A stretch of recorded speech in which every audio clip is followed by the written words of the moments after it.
matched. But this crisis has reminded us that without a watchful eye, the market can spin out of control. The nation cannot prosper long when it favors only the prosperous. The success of our economy has always depended not just on the size of our gross domestic product, but on the reach of our prosperity, on the ability to size of our GP to every willing heart.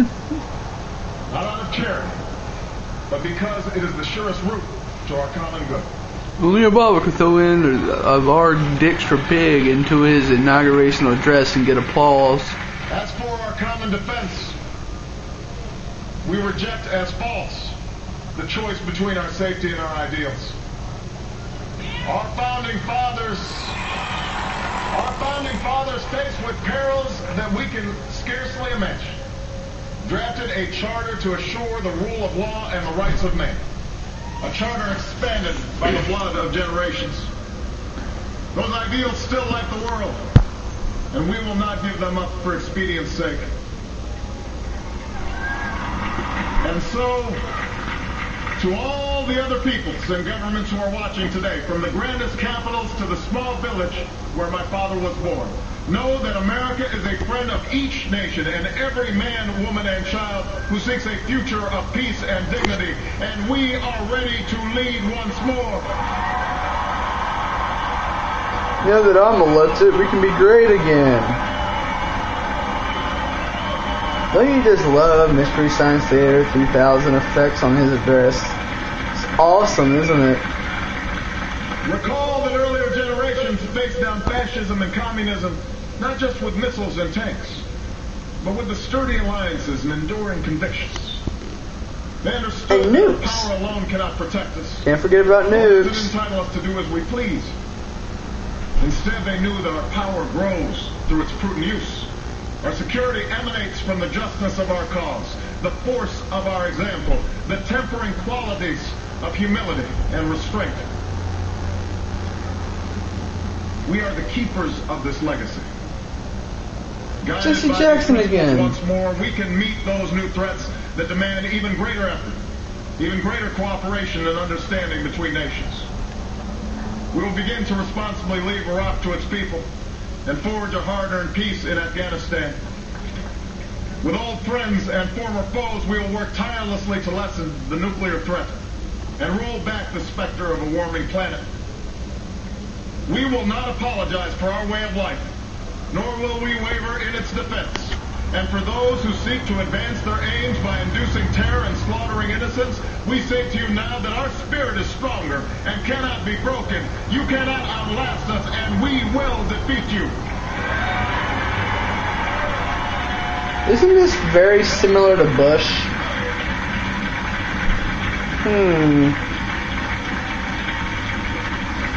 Change you can't believe in. No. That our patchwork heritage is a strength, not a weakness. We are a nation of Christians and Muslims, atheists, Jews and Hindus, atheists, and non-believers. Yes, atheists. We are shaped by every language and culture, drawn from every end of this earth. And because we have tasted the bitter swill of civil war and segregation and emerged from that dark chapter stronger and more united, we cannot help but believe that the old hatreds shall someday pass, that the lines of tribe shall soon dissolve, that as the world grows smaller, our common humanity shall reveal itself, and that America must play its role in ushering in a new era of peace. To the Muslim world, we seek a new way forward, based on mutual interest and mutual respect. To those leaders around the globe who seek to sow conflict or blame their society's ills on the West, know that your people will judge you on what you can build, not what you destroy. To those who cling to power through corruption and deceit and the silencing of dissent, like the guy you are on the wrong side of history. In Illinois. But that we will extend a hand if you are willing to unclench your fist. Barakovich, there's the guy's name is. Four nations, we pledge to work alongside you to make your farms flourish and let clean waters flow, to nourish starved bodies and feed hungry minds. And to those nations like ours that enjoy relative plenty, we say we can no longer afford indifference to the suffering outside our borders, nor can we consume the world's resources without regard to effect. For the world has changed, and we must change with it. You can't believe him. Change. As we consider the road that lies before us, we remember with humble gratitude those brave Americans who, at this very hour, patrol far-off deserts and distant mountains. They have something to tell us, just as the fallen heroes who lie in Arlington whisper through the ages. We honor them not only because they are the guardians of our liberty, but because they embody the spirit of service, a willingness to find meaning in something greater than themselves. And yet, at this moment, a moment that will define a generation, it is precisely this spirit that must inhabit us all. For as much as government can do and must do, it is ultimately the faith and determination of the American people upon which this nation relies.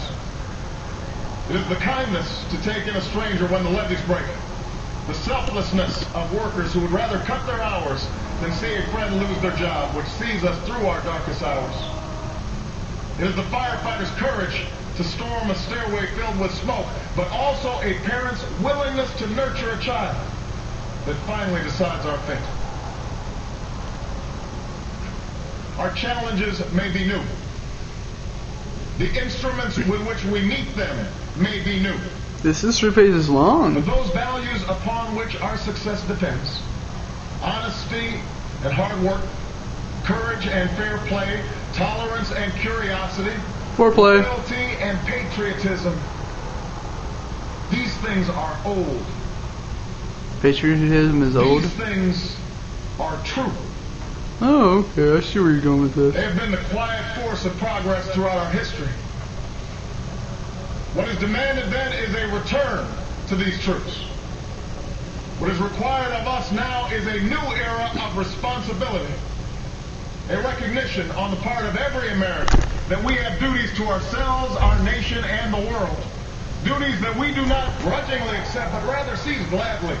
Firm in the knowledge that there is nothing so satisfying to the spirit, so defining of our character, than giving our all to a difficult task. This is the price and promise of citizenship. This is the source of our confidence, the knowledge that God calls on us to shape an uncertain destiny. This is the meaning of our liberty and our creed, why men and women and children of every race and every faith can join in celebration across this magnificent mall.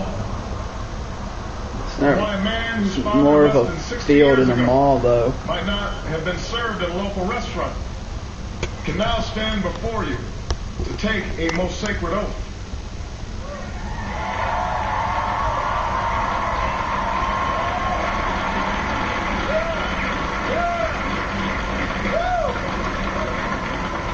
So let us mark this day of remembrance. Has anybody to stand? Who we are and how far we have traveled. In the year of America's birth, in the coldest of months, a small band of patriots huddled by dying campfires on the shores of an icy river. The capital was abandoned. The enemy was advancing. The snow was stained with blood. At a moment when the outcome of our revolution was most in doubt, the father of our nation ordered these words be read to the people. Let it be told to the future world that in the depth of winter, when nothing but hope and virtue could survive, that the city and the country, alarmed at one common danger, came forth to meet it. America, in the face of our common dangers, in this winter of our hardship, let us remember these timeless words. With hope and virtue, let us brave once more the icy currents and endure what storms may come. Let it be said by our children's children that when we were tested, we refused to let this journey end. That we did not turn back, nor did we falter. And with eyes fixed on the horizon and God's grace upon us, we carried forth that great gift of freedom and delivered it safely to future generations.